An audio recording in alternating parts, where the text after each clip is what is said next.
Ne çok sevmiştim seni ben. Ne delikanlı hayallerimiz vardı seninle.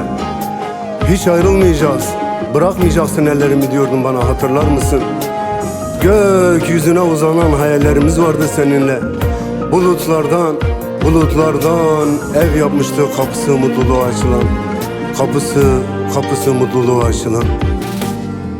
Nasıl olur insan böyle yabancılaşır? Nasıl olur her şey böyle anlamsızlaşır? Seninle hiçbir şey yaşamamışız gibi. Nasıl olur kalbin böyle duygusuzlaşır?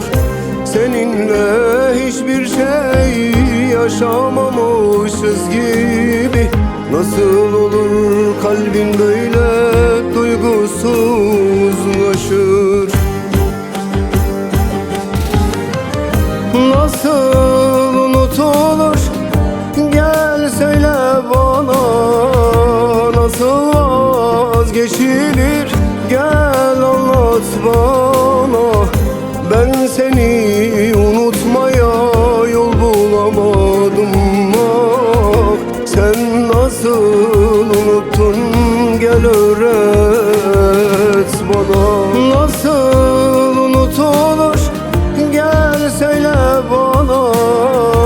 Nasıl vazgeçilir? Gel anlat bana. Ben seni unutmaya yol bulamadım. Ah, sen nasıl unuttun? Gel öğret bana.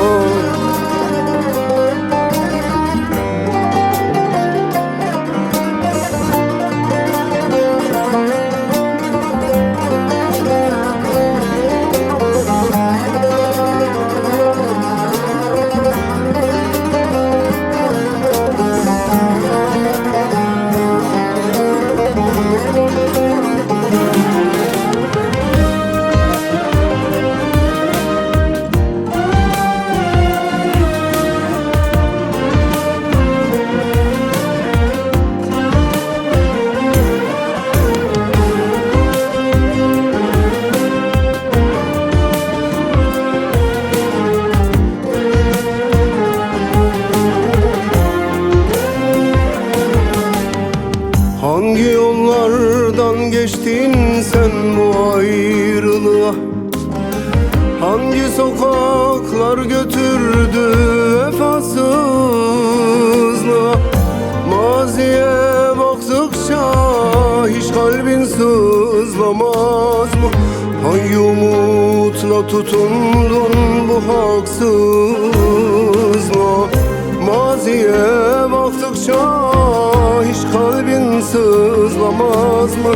Hangi umutla tutundun bu haksızlığa?